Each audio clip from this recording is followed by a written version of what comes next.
నమస్తే అండి, నా పేరు శ్రీదేవి. లాస్ట్ క్లాస్లో మనం ప్రెజెంట్ పర్ఫెక్ట్ కంటిన్యూస్ టెన్స్ గురించి తెలుసుకున్నాం కదా. దాని యొక్క స్ట్రక్చర్ ఏంటి? Subject plus has a have plus been plus V4 plus object.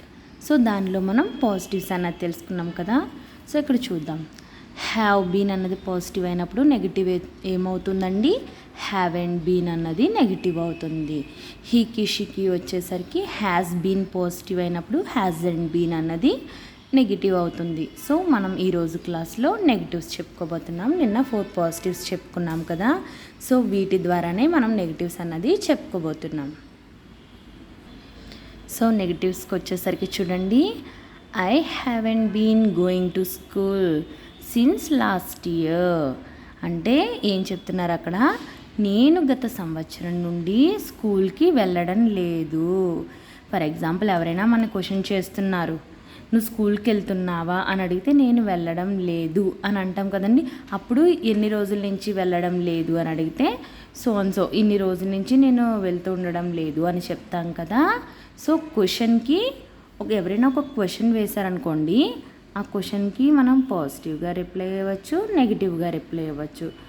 ఓకేనా? పాజిటివ్స్ అయితే నిన్న చెప్పినవి, నెగిటివ్స్ అయితే ఇవి. సో ఇంట్రోగేటివ్ అని చెప్తాను కదండి. ఇంట్రోగేటివ్ క్వశ్చన్స్కి మనం పాజిటివ్గా రిప్లై ఇవ్వచ్చు, అయితే నెగిటివ్గా రిప్లైస్ అన్నది ఇవ్వచ్చు అన్నమాట. ఈ నెగిటివ్ రిప్లై చూడండి. I haven't been going to school since last year. ఇదిగోండి హ్యావెంట్ అంటే ఇది నెగిటివ్ ఫామ్ కదా, చెప్పానా ఇందాక చూపించి. గోయింగ్ V4, ఇదిగోండి haven't been plus V4 structure వచ్చిందా. సో ఈ స్ట్రక్చర్ అన్నది మనం చూసుకోవాలన్నమాట. దీంట్లో ఏం తెలుస్తుంది? గతంలో మొదలయ్యి ప్రజెంట్లో కూడా ఇంకా రన్ అవుతూ ఉన్నది అనే అర్థం అండి దీనికి. సెకండ్ ఎగ్జాంపుల్ చూద్దాం. We haven't been staying here for 40 days. మేము గత 40 రోజుల నుండి ఇక్కడ నివసించడం లేదు అని ఆన్సర్ ఇస్తున్నాడు ఆయన. మరి క్వశ్చన్ ఏమై ఉండొచ్చు దీనిది? అలా ఆలోచిస్తే కనుక మేము గత 40 రోజుల నుంచి ఇక్కడ నివసించడం లేదు అని ఆన్సర్ ఇచ్చాడు. క్వశ్చన్ ఏమో అడగచ్చు. ఎవరైనా అడిగితే మీరు 40 రోజుల నుంచి ఇక్కడే ఉంటున్నారా అని ఎవరైనా క్వశ్చన్ చేస్తే దానికి సూటబుల్ ఆన్సర్ ఏమొస్తుంది? అవును మేము ఉంటున్నాము అని అంటే అది పాజిటివ్కి వెళ్తుంది. ఇక్కడ మేము నివసించడం లేదు అంటే మేము ఉండడం లేదు అని చెప్తున్నాడు కాబట్టి ఇది నెగిటివ్ ఆన్సర్ అవుతుంది. ఓకేనా? ఇంకొకటి చూద్దాం. He hasn't been dancing for a long time. అతను చాలాసేపటి నుంచి నృత్యం చేయడం లేదు. సో దీనికి క్వశ్చన్ ఏమవ్వచ్చు? అతను డ్యాన్స్ చేస్తున్నాడా అని ఎవరైనా అడిగితే అతను డ్యాన్స్ చేస్తున్నాడు అన్నది పాజిటివ్ ఆన్సర్ అవుతుంది. అతను డ్యాన్స్ చేయడం లేదు అన్నది నెగిటివ్ ఆన్సర్ అవుతుంది. ఓకేనా? సో ఇవి ఏంటండి? ఆన్సరింగ్స్ మాట. పాజిటివ్ ఆన్సరింగ్ ఉంటుంది, నెగిటివ్ ఆన్సరింగ్ అన్నది ఉంటుంది. ఓకేనా? సో మళ్ళీ ఇదే చూద్దాం. He hasn't been dancing for a long time.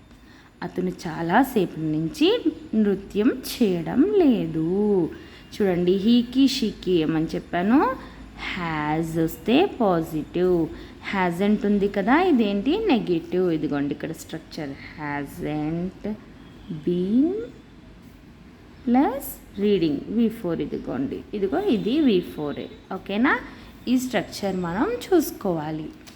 ఇక్కడ చూడండి. She hasn't been reading since morning. ఆమె మార్నింగ్ నుంచి చదవడం లేదు. సో క్వశ్చన్ ఏమవుతుంది? ఆమె ప్రొద్దుట నుంచి చదువుతుందా అని అడిగితే దానికి ఆన్సర్ ఏమొస్తుంది? చదువుతుంది అని అంటే ఆమె మార్నింగ్ నుంచి చదువుతుంది అని వస్తుంది. చదవట్లేదు అని అంటే ఆమె మార్నింగ్ నుంచి చదవడం లేదు అని. రెండు పాజిటివ్గా ఆన్సర్ ఇవ్వచ్చు, నెగిటివ్గా ఆన్సర్ ఇవ్వచ్చు. ఇక్కడ మనం నెగిటివ్ సెంటెన్సెస్ చెప్పుకుంటున్నాం కాబట్టి ఇక్కడ ఆన్సర్ కూడా చూడండి ఎలా వచ్చిందో. ఆమె మార్నింగ్ నుంచి చదవడం లేదు అన్నది వస్తుంది. ఓకేనా? సో క్వశ్చన్ బట్టి మనం ఆన్సర్ ఇస్తామండి. అవును చేస్తున్నది అయితే ఎస్ అన్నట్టు పాజిటివ్గా, చేయడం లేదు అన్నవన్నీ నెగిటివ్గా వెళ్తాయి. ఓకేనా? ఈరోజుకి ఇంతే అండి క్లాస్. మీకు కనుక నా వీడియో నచ్చినట్లయితే kindly like, share and subscribe.